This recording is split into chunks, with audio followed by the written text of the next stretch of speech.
Before the day ends, let me speak without filters, without headlines deciding the meaning, without applause or outrage shaping the tone. This is my real voice. People tend to measure progress by visible outcomes, launches that succeed, products that scale, companies that survive, numbers that rise or fall. But what remains mostly invisible is the internal tension that exists long before any of that becomes real. The mental weight of choosing direction, when certainty doesn't exist and when the margin for error feels thinner because the consequences extend far beyond yourself. I've been labeled confident, even arrogant, but confidence at this level is rarely about believing you're always right. It's about accepting that you'll often be wrong and moving forward anyway, because hesitation in the face of meaningful problems can be more damaging than imperfect action. When you aim at challenges that exist at the edge of what's technically possible, doubt isn't an occasional visitor. It's a constant companion, present in every calculation, every timeline, every decision that must be made with incomplete information and irreversible momentum. Leadership doesn't feel like control, it feels like standing alone with responsibility, knowing that delegation has limits and that certain choices will always circle back to you, no matter how many layers exist between the decision and its execution.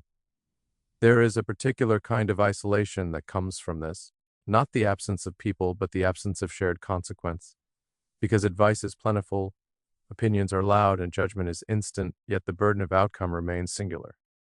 I've learned that ambition at scale attracts distortion, urgency is mistaken for recklessness, persistence for obsession, and intensity for lack of empathy, when in reality these traits often come from a deep awareness that time is finite and progress is fragile. Every ambitious timeline isn't a denial of difficulty, but an acknowledgement that momentum matters, that teams move differently when the goal feels alive and immediate rather than distant and abstract.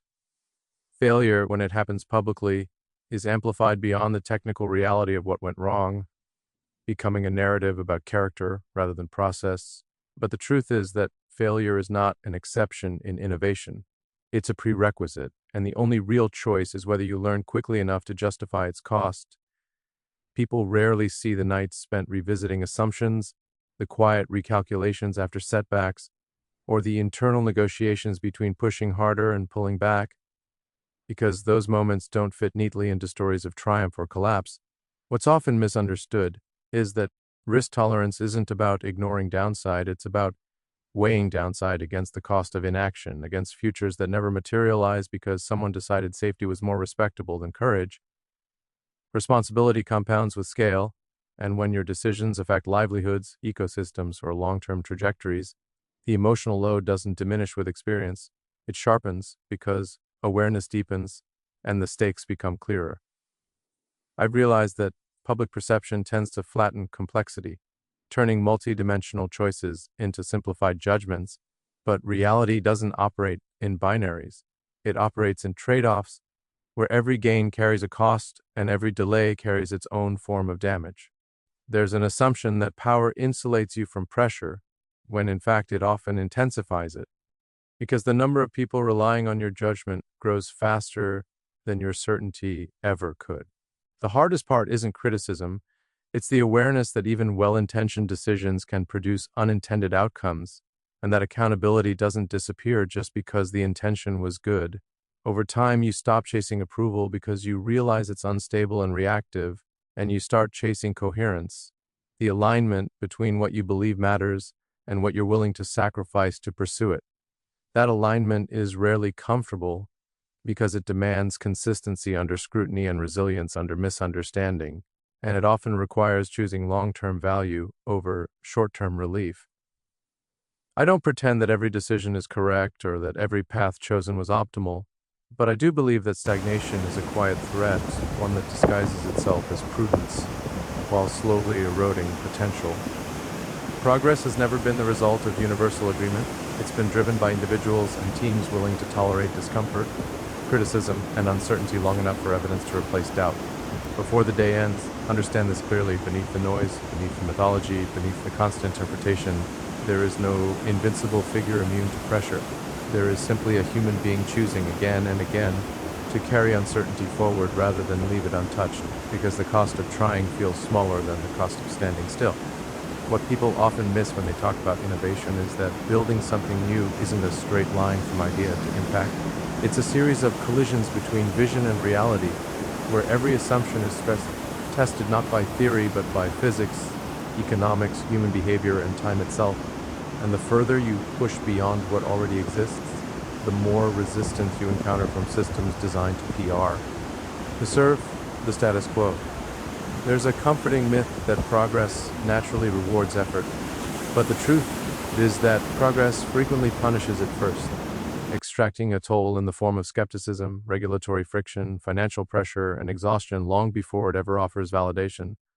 I've learned that most limits people defend are not physical but psychological, inherited from past constraints that no longer apply, yet are treated as permanent truths because challenging them feels irresponsible or naive.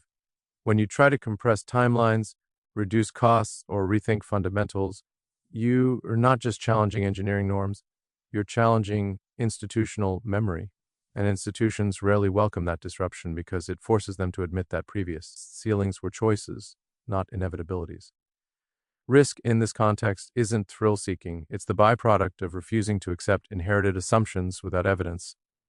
And that refusal often looks chaotic from the outside because it doesn't move at the pace consensus prefers. There's an expectation that leaders should project certainty, but real work happens in ambiguity, where you're constantly updating models, discarding beliefs, and recalibrating direction based on new data, even when doing so makes you appear inconsistent or unpredictable. Consistency is praised, but adaptability is what actually keeps systems alive, and learning in public, while painful, accelerates progress in ways private perfection never could. I've seen how fragile confidence can be when it's built on reputation rather than resilience, and how quickly narratives turn when outcomes lag behind expectations, but I've also seen how momentum shifts when persistence outlasts doubt and results begin to speak for themselves. What's rarely acknowledged is the emotional cost of sustained intensity, the way long-term pressure reshapes your relatio. End ship with rest, with failure, with even success, because wins don't feel like endpoints. They feel like brief confirmations that the direction is still viable.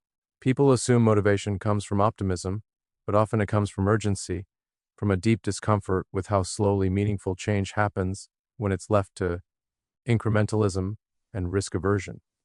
There's a difference between recklessness and calculated risk, but that distinction is only obvious in hindsight. Once outcomes are known, before that, both look identical to observers who aren't responsible for the decision. I've learned that criticism tends to scale faster than understanding, especially when decisions affect visible systems, and that silence is often interpreted as indifference even when it's simply focus directed elsewhere. The paradox is that the more you attempt to do, the less room you have to explain every step, yet the demand for explanation increases, alongside impact, creating a constant tension between execution and narrative. I don't believe progress is driven by flawless people. It's driven by people willing to iterate faster than the problems confronting them, even when iteration means admitting mistakes repeatedly and publicly. Failure, when framed correctly, becomes information, but emotionally it still carries weight, because each failure represents time, effort, and belief invested in an outcome that didn't materialize as expected. There's a cumulative fatigue that comes from constantly operating at the boundary of what's possible, not because the work lacks meaning, but because meaning doesn't eliminate strain. It simply justifies enduring it. Over time, you realize that conviction isn't stubbornness. It's clarity about which problems are worth suffering for and which compromises would cost more than they save. I've had to accept that being misunderstood is often the price of moving faster than consensus, and that waiting for universal agreement usually means waiting until the opportunity has passed. The future doesn't arrive politely or evenly. It arrives through uneven leaps, shaped by those willing to absorb disproportionate pressure in the present. Before the day ends, understand this part of the truth. Innovation isn't powered by confidence alone, or intelligence alone, or resources alone. It's powered by the willingness to stay engaged when momentum falters, when criticism peaks, and when the gap between vision and reality feels widest. Because that is the exact point where most people stop. and where progress, quietly and stubbornly, continues. Before the day ends, there's one final layer of truth that matters more than performance, reputation, or legacy, and it's this. Everything I've pursued has ultimately been driven by a long view of responsibility, not just to the present moment, but to futures we won't personally inhabit, because progress that only serves the now is fragile, and progress that ignores consequences is reckless. When you think far enough ahead, short-term wins lose their shine, and short-term outrage loses its power, replaced by a quieter question that doesn't go away. What will still matter when today's noise has faded? I've come to understand that building for the future requires a tolerance for discomfort in the present, because systems optimized for immediate approval rarely survive long-term stress, and civilizations like technologies fail when they stop investing ahead of necessity. There's a misconception that ambition is about personal legacy, but real ambition dissolves the self into the problem until recognition becomes secondary to outcome and ego becomes an obstacle rather than fuel. The longer you work on problems that span decades, the more you realize how small individual moments really are and how dangerous it is to confuse temporary consensus with enduring truth. I've seen how quickly sentiment shifts, how praise turns into pressure and pressure into judgment, and how narratives rewrite themselves with the benefit of hindsight, often ignoring the uncertainty that existed at the time decisions were made. That's why clarity of intent matters more than clarity of outcome, because outcomes are shaped by variables no one fully controls, but intent determines whether you stay aligned when circumstances change. There's a quiet discipline in continuing forward without guarantees, in accepting that some efforts may only partially succeed, or succeed too late, or be appreciated only after their necessity becomes obvious. And that discipline doesn't come from optimism, it comes from commitment. I don't believe the future is inevitable, I believe it's negotiated, shaped by the accumulation of choices made under pressure, by people deciding whether to lean into difficulty or retreat from it. The most dangerous assumption is that someone else will handle the hard problems, that progress is automatic, or that caution alone will protect us, when history shows repeatedly that stagnation is far more destructive than failed attempts at improvement. Over time, you develop a different relationship with criticism and praise alike, understanding that neither should steer the mission because both are reactions to snapshots, not to the full arc of effort. What remains steady, if you're careful, is the internal compass, the sense of whether your actions are reducing long-term risk, expanding possibility, or merely preserving comfort. I've learned that courage isn't loud, it's repetitive, showing up day after day to make decisions that won't be immediately rewarded, defending priorities that aren't fashionable yet, and absorbing uncertainty so others don't have to.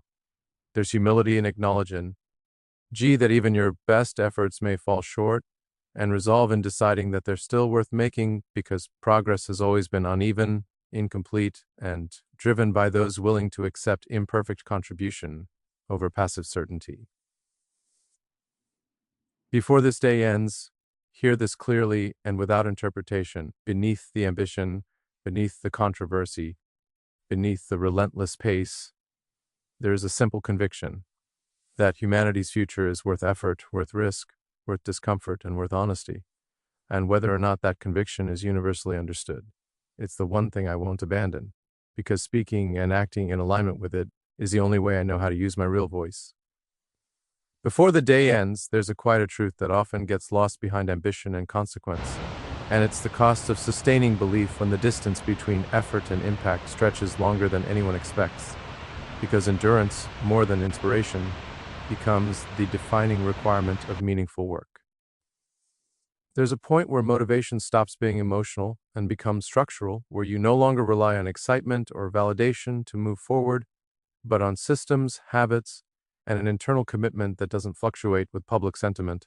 I've learned that resilience isn't dramatic, it's repetitive, built in the uncelebrated hours where progress feels marginal and the margin for error feels unforgiving, where you continue not because you're certain of success, but because the alternative, abandonment, feels irresponsible.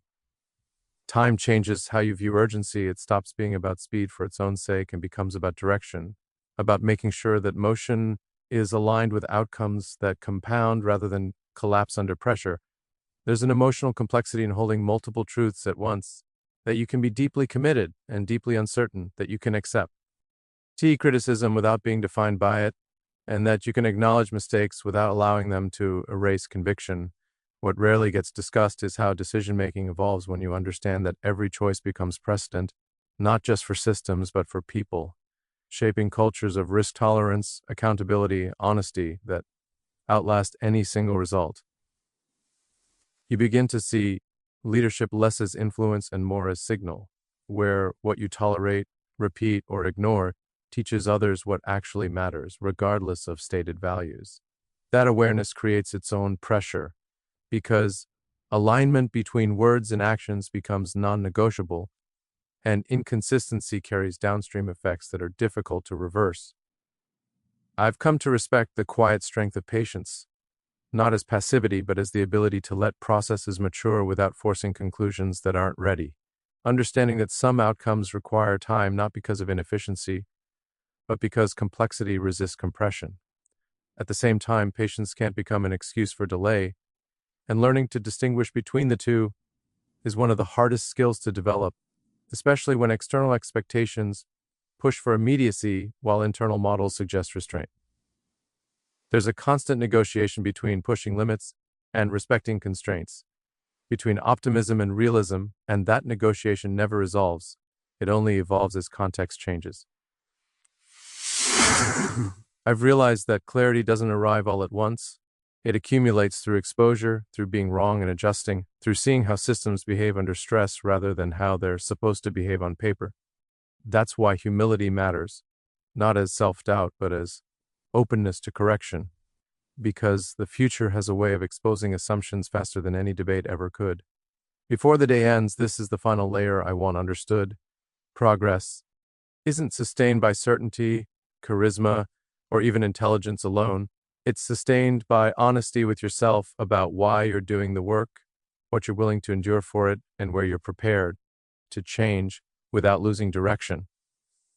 Because in the end, the real voice isn't the loudest one in the room. It's the one that remains consistent when no one is listening, and the outcome is still unknown. Before the day ends, there's one last truth that doesn't fit neatly into strategy decks, interviews, or metrics, and it's the recognition that meaning isn't discovered at the finish line, but forged in the willingness to stay accountable when outcomes remain uncertain. Over time, you realize that success doesn't silence doubt, it refines it, turning broad fears into precise questions about sustainability, ethics, and unintended consequences that grow sharper as influence expands. There's a responsibility that comes with shaping systems rather than participating in them, because systems amplify intent, magnify error, and persist long after individual decisions are forgotten, which means the real work is less about winning moments and more about building structures that can absorb stress without losing direction. I've learned that integrity at scale isn't about perfection, it's about traceability, being able to explain how decisions connect back to first principles, even when those decisions are unpopular or misunderstood. The temptation to simplify reality for approval is strong, but simplification often hides risk, and hidden risk compounds quietly until it becomes unavoidable. That's why transparency matters, even when it's uncomfortable, because trust isn't built by avoiding mistakes. It's built by confronting them honestly and adjusting in full view of those affected. As time passes, the idea of legacy becomes less about how you're remembered and more about what remains. Functional, resilient, and useful after attention moves elsewhere. I've come to understand that courage isn't a single act, it's a sustained posture, a readiness to be evaluated not just by intent but by impact, and to revise course without abandoning core values. There's a strange peace that emerges when you accept that not everyone will agree with you, that some efforts will be misread, and that some contributions will only make sense in retrospect, because that acceptance frees you to focus on coherence rather than consensus. What keeps me engaged isn't certainty of success, but clarity of obligation. The sense that if you have the capacity to reduce long-term risk, expand possibility, or accelerate solutions to hard problems, choosing comfort over effort becomes a decision in itself. Before this day truly ends, understand this final layer of my real voice. Progress isn't about being right all the time, or even being admired. It's about being answerable to the future, about acting in ways that you'd be willing to defend not to today's audience, but to tomorrow's consequences. Because in the end, the only measure that endures is whether the work you chose to do made the path forward a little more possible than it was before.